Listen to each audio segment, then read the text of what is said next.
and successful, that voice, that fear of death, of mortality through abandonment still exists in us. And Marv is telling us, Peter, don't go and have this conversation with the dean of Kellogg, for example, which I did have. This woman, she's not going to like you. She's going to think you're stupid. Mm-hmm. So if you fail, you'll be shamed, and there's always this, however dim, this bell of doom that rings, this bell of fear of our own mortality. So when you don't want to do something, you're afraid, it's not a funny thing. It's not a silly thing. It's very deep. What I sort of propose in the book to get over the fear is simply take the tiniest action toward whatever it is that you're afraid of. If you want to fly a plane, but you're afraid to learn, and you just can't do it, one simple step, which could exemplify this, is to sit your ass down in a chair. That's all. Now, what do you do from there? You Google break it apart, flight times at Santa Monica Airport and see how much it costs to take a test flight.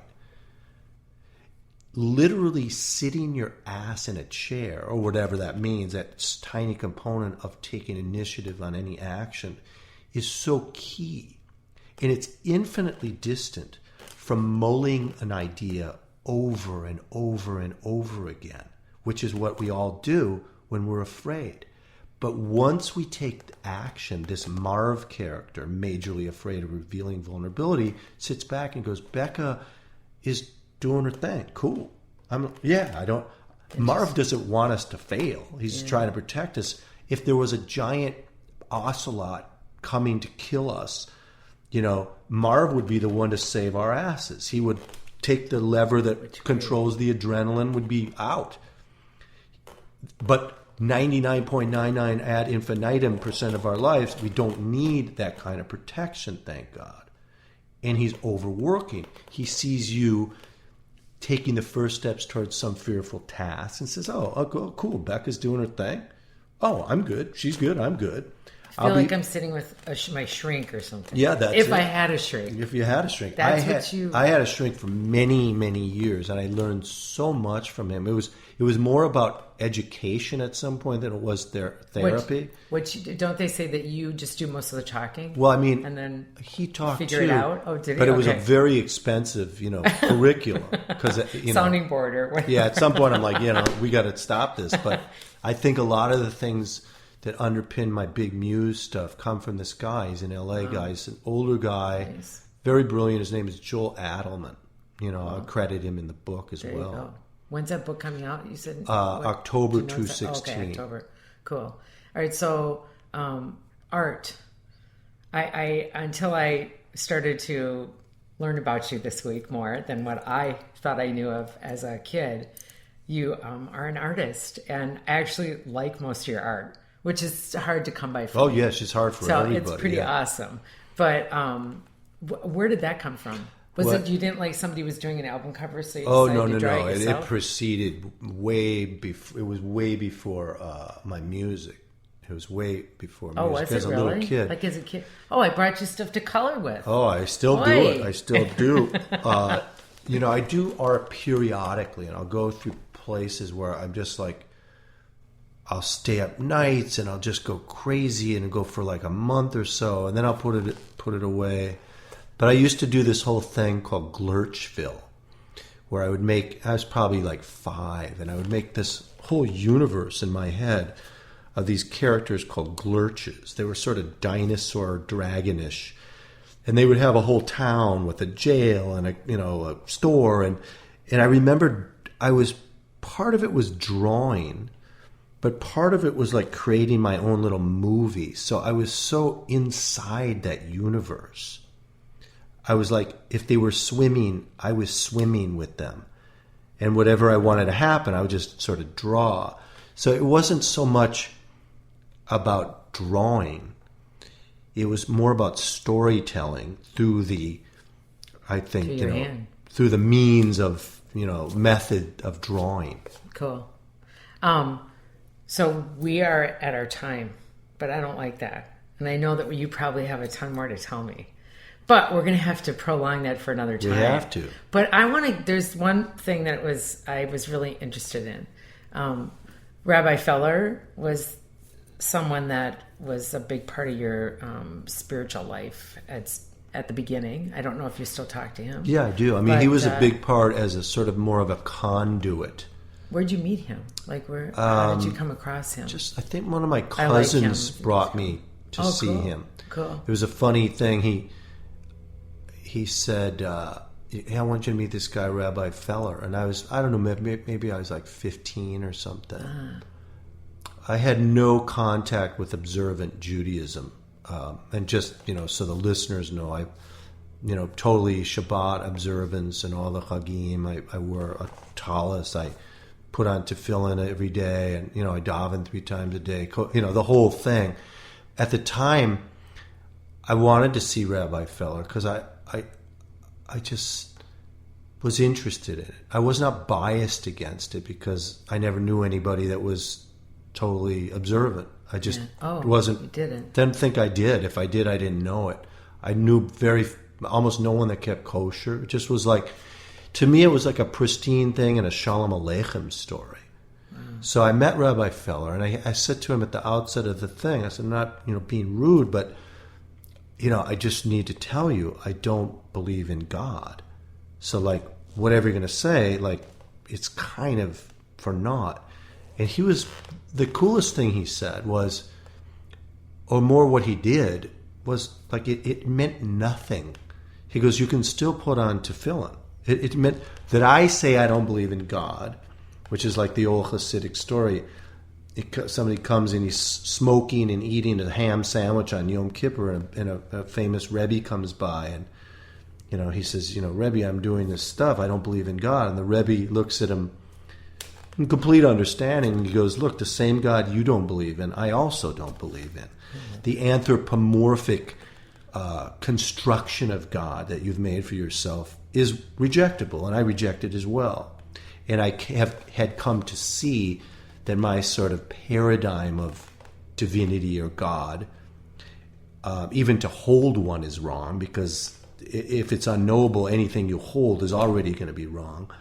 Mine was so tightly compressed, I could throw it in the wastebasket. Do you believe in God now? Absolutely. Oh. Yeah, I mean, I think about God on every minute. Whatever that means, I don't think of a guy in a cloud. Yeah. It's very difficult to hold any conception of God, and in some ways very dangerous. I do feel that there's some force, again, not non-spatial necessarily. It could be spatial too. Why put, for all we know. Yeah, why put the form of non-spatial on it? Yeah. We understand from Jewish thought that God, in his or her non-anthropomorphic, no sexuality to God. So if somebody says he or she, it's meaningless. Yeah. Chooses this God, the will of God is not to take physical form. Yes. That's what that is what our tradition teaches. But I would say as a motivating factor, God is number one. Maybe my dad is number two. I mean, huge motivator, sort of. Especially the memory of my dad. Yeah. Like, I can't do this. I feel that my dad is hovering, has the ability to hover. Yeah. So, I know we're wrapping up, but in answer to that, since it's a semi-Jewish program, I wanted to throw those things in. I appreciate it. That's why we wanted to get to that a little bit. Thank you so much. Thank you, Becca. Thank you. Have a beautiful, super sparkly day, too. Oh, my God, I hope you liked the little interview I did with Peter. That was amazing. Was it? Okay. If you say that, then I believe you. Well, I'm a huge fan. But he's so beautiful to listen to. He's eloquent, Isn't he? articulate, Yes. He's funny, he's charismatic. And he uses so many big words that I couldn't, it took me a while I had to sit and put him through my head quickly. You did a great job. job. Oh, great. Thanks, honey, because I couldn't have you there with me.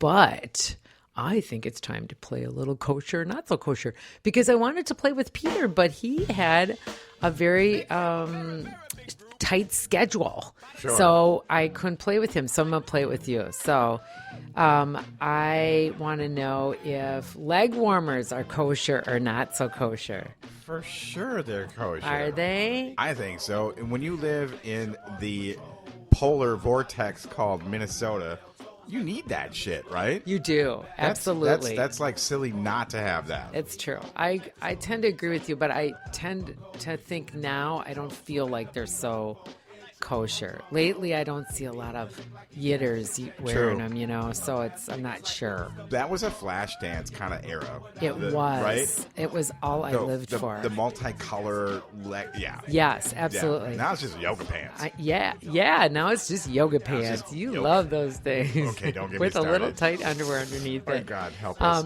Bringing plants in for the winter time.